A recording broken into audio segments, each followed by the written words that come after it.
Niveau 1, la recrue. On sort de l'académie avec des chaussures cirées et un insigne qui sent encore le neuf. 24 semaines de formation, qualification au tir, cours de droit constitutionnel qui présentait tout comme un jeu d'enfant. Échelle d'usage de la force, cause probable. Miranda écrit « Les instructeurs nous ont fait croire que la loi était une machine qui fonctionnait toujours de la même manière. Votre formateur, un vétéran de 15 ans nommé Kowalski, est intervenu dès le premier jour, la première heure, lors de votre première intervention. Une dispute conjugale dans un quartier où les maisons penchent et où l'éclairage public est défaillant.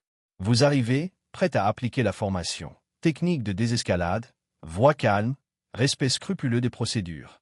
Kowalski s'approche de la porte d'une manière différente de ce qu'on vous a appris. Au lieu de frapper, il tambourine. L'homme qui ouvre est ivre et furieux, hurlant après sa petite amie, ses droits, sa vie privée. Kowalski ne cherche pas à apaiser la situation. Au contraire, il l'envenime, se met face à face avec l'homme, le provoquant en duel. L'homme recule, car c'est ce qui arrive quand on est ivre et qu'un policier vous offre une raison de vous faire du mal. De retour dans la voiture, vous évoquez la méthode de l'école de police. Kowalski rit, non pas méchamment, mais presque tendrement. Il vous dit d'oublier la moitié de ce qu'on vous a appris. La rue, c'est pas comme un entraînement. Les gens ne suivent pas le scénario. On apprend vite ou lentement, mais on apprend. 3 mois plus tard, vous intervenez sur un contrôle routier qui tourne mal. Un agent demande des renforts. Vous arrivez et le conducteur est à terre. Le collègue de Kowalski se tient au-dessus de lui. Le conducteur a la lèvre en sang. Il affirme qu'il n'a pas résisté. Il affirme avoir obtempéré.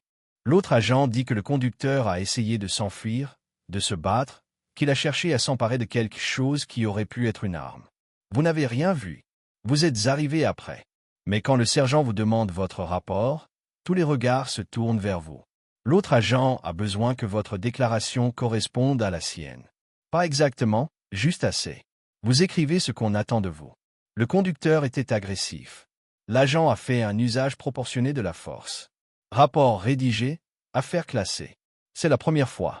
Ça vous paraît important, comme si vous aviez franchi une limite, mais personne d'autre ne le prend au sérieux. C'est juste un mardi comme un autre. Vous apprenez les codes informels. Les règles, celles qui comptent plus que les officiels. On ne se dénonce pas entre flics. On soutient son collègue quoi qu'il arrive. La ligne bleue, ce n'est pas qu'un slogan. C'est ce qui fait la différence entre avoir du renfort quand on en a besoin et être seul quand ça tourne mal. Vous voyez ce qui arrive aux agents qui enfreignent cette règle. Ils sont mis à l'écart, mutés à des postes ingrats. Leurs appels de renfort mettent plus de temps à arriver.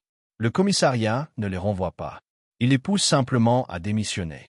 6 mois plus tard, vous effectuez votre première vraie arrestation.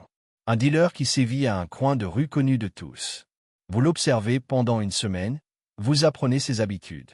Quand vous intervenez, vous trouvez de la cocaïne dans sa poche. Assez pour que ça compte, assez pour de vraies accusations. Kowalski vous prend à part avant de vous enregistrer. Le dealer a $200 en liquide. Kowalski vous fait remarquer que vous en avez trouvé 100. Les $100 restants vont dans votre poche, non pas comme paiement, mais comme impôt. Ces gens-là ne respectent pas les règles de la société. Alors pourquoi devriez-vous respecter celles qu'ils ignorent? La logique paraît presque raisonnable quand il l'explique. Vous prenez l'argent, il reste dans votre portefeuille pendant 3 jours avant que vous ne le dépensiez pour faire vos courses. Il a le même pouvoir d'achat que de l'argent légitime. Votre conscience vous tourmente un moment, puis se tait, puis cesse complètement de vous déranger. Deuxième niveau, le policier de terrain. Vous n'êtes plus en période probatoire. Votre propre voiture de patrouille, votre propre secteur, votre propre liberté quant à la manière de travailler. Le commissariat a des règlements pour tout, contrôle routier, fouille, usage de la force, rédaction de rapports. Mais ces règlements ont été rédigés par des personnes de bureau qui n'ont pas mis les pieds sur le terrain depuis des années. Vous apprenez quelles règles sont importantes et lesquelles ne sont que des suggestions. Les commerces locaux vous connaissent. L'épicier qui vous offre le café. Le gérant du restaurant qui ne vous fait pas payer le déjeuner. Le propriétaire du bar qui vous glisse une enveloppe à Noël. Personne n'appelle ça un pot de vin. Ce sont des pourboires. Des gratifications. De la reconnaissance pour votre service. Le commissariat l'interdit officiellement, mais tout le monde le fait. Les superviseurs le faisaient quand ils patrouillaient. Ils font semblant de ne rien remarquer, car le remarquer impliquerait une intervention. Vous tissez des liens avec les délinquants ordinaires, les prostituées qui racolent à certains coins de rue, les petits dealers que tout le monde connaît par leur nom. Parfois, on les arrête pour remplir les statistiques mensuelles. Parfois, on les laisse tranquilles parce qu'ils donnent des infos sur des problèmes plus importants. Parfois, on leur prend leur drogue et leur argent et on les relâche parce que les arrêter, c'est de la paperasse et des démêlés avec la justice pour des charges qui, de toute façon, seront probablement réduites. Il y a un type, Marcus, qui fait prostituer des filles dans un appart de la 5e rue. La brigade des mœurs est au courant. Tout le monde le connaît. Mais Marcus paie, alors Marcus reste, pas directement auprès de vous. Ce serait trop flagrant. Mais il s'assure que certaines personnes soient protégées et ces personnes font en sorte qu'ils ne se fassent pas descendre. Le système fonctionne parce que chacun connaît son rôle. Vous assistez à votre premier incident grave un jeudi soir. Votre sergent tabasse un suspect à l'arrière du commissariat, pas dans la salle d'interrogatoire. Dans le garage, là où il n'y a pas de caméra. Le suspect a dit quelque chose d'irrespectueux. Il a insulté la mère du sergent. Le sergent a réagi à coups de poing. Une violence méthodique et maîtrisée, pas un accès de rage. Une punition. Vous. Il se tenait dans l'embrasure de la porte, observant la scène. Un autre agent, les bras croisés, était appuyé contre le mur. Personne n'est intervenu. Personne n'a rien signalé. Le suspect n'a pas porté plainte, car on se souvient de ceux qui portent plainte. Il a encaissé les coups et les accusations, et s'est tu. Vous avez appris quelque chose cette nuit-là. Les règles dont tout le monde parle existent dans les tribunaux et les manuels de procédure. Mais il existe des règles plus anciennes, les règles de la rue. Le respect s'impose, il ne se demande pas. Certaines personnes ne comprennent que la force. Le système le sait, même s'il ne peut pas l'admettre ouvertement. Niveau 3, inspecteur. Vos statistiques d'arrestation sont solides. Vos informateurs fournissent des renseignements de qualité. Vous réussissez l'examen d'inspecteur. Vous êtes muté à la brigade des stupéfiants. C'est là que se déroule le vrai travail de police. Non pas répondre aux appels, mais constituer des dossiers, suivre les preuves, démanteler des organisations plutôt que des individus. Votre nouveau partenaire est l'inspecteur Chen. 15 ans aux stupéfiants, 3 distinctions, une enquête des affaires internes qui n'a rien donné. Il vous apprend comment fonctionnent réellement les enquêtes, contrairement à ce qu'on apprend à l'école de police. Ici, on ne construit pas un dossier à partir de rien. Vous identifiez votre cible, puis vous remontez le fil de l'enquête pour établir des preuves. Vous savez qui est corrompu. Tout le monde le sait. Mais savoir ne constitue pas une preuve. Alors, vous développez votre réseau. Vous faites pression sur les petits trafiquants pour qu'ils coopèrent. Vous montez des dossiers contre des personnes qui vous sont indifférentes afin de les retourner contre celles qui comptent pour vous. Parfois, les renseignements sont bons. Parfois, vos informateurs mentent parce qu'ils sont payés au tuyau. Parfois, vous savez qu'ils mentent, mais vous utilisez quand même l'information car la cible mérite son sword. La fin justifie les moyens. Cette expression est souvent employée. Votre sergent approuve. Les mandats, vous le savez, sont basés sur des informations douteuses. Les juges les signent parce qu'ils font confiance à la police. Le système présume que vous agissez de bonne foi. Généralement, c'est le cas. Parfois non. Mais les criminels vont en prison de toute façon. Alors, quelle est la différence? Vous menez une enquête approfondie sur un réseau de trafiquants. 6 mois de surveillance, des achats contrôlés auprès d'informateurs, des écoutes téléphoniques qui fournissent des renseignements exploitables. Lorsque vous arrivez sur place, vous trouvez exactement ce à quoi vous vous attendiez, 2 kilos de la cocaïne, 60 000 $ en liquide, 4 suspects, aux antécédents lourds. Vous trouvez aussi 1 kilo supplémentaire dans votre sac de preuves, qui n'était pas dans la maison. Chen l'a mis là. Une assurance, comme il dit. Ces types sont coupables. Tout le monde sait qu'ils sont coupables, mais parfois les preuves sont écartées pour vice de procédure. Parfois, les avocats de la défense trouvent des erreurs de procédure. Ce kilo supplémentaire garantit les condamnations. Même si la validité des preuves est contestée, vous ne les remettez pas en question.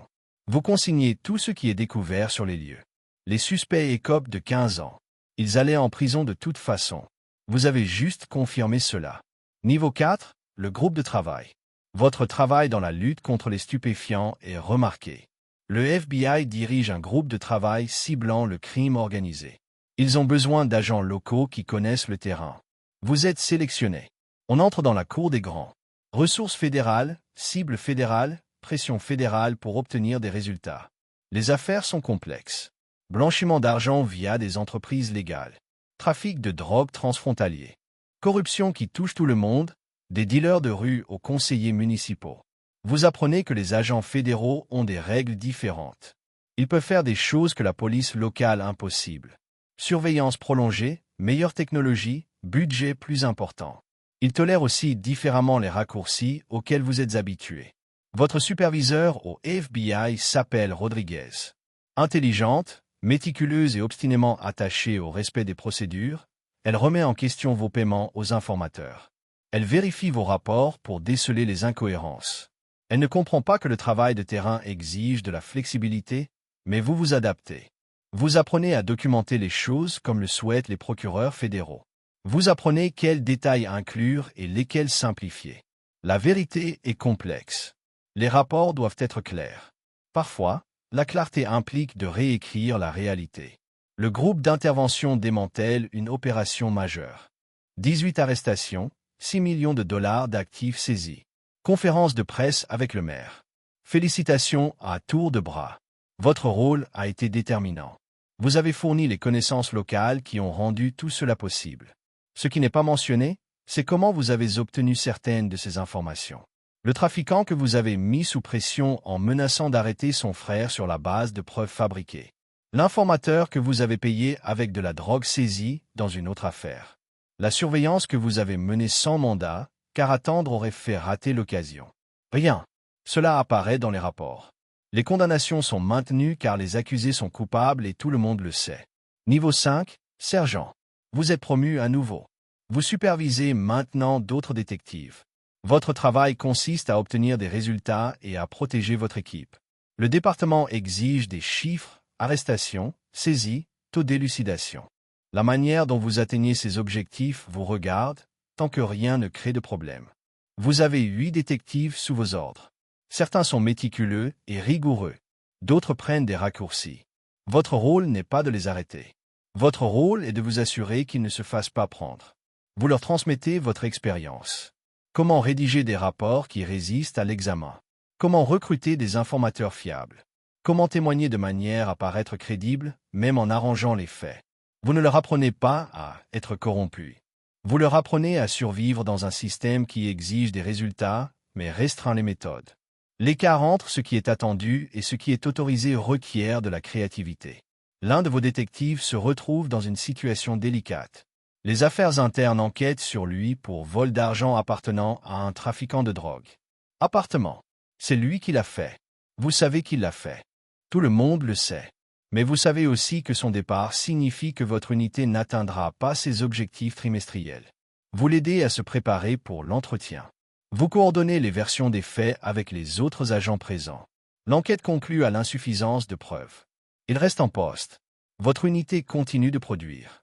6 mois plus tard, assis dans votre bureau, vous réalisez quelque chose.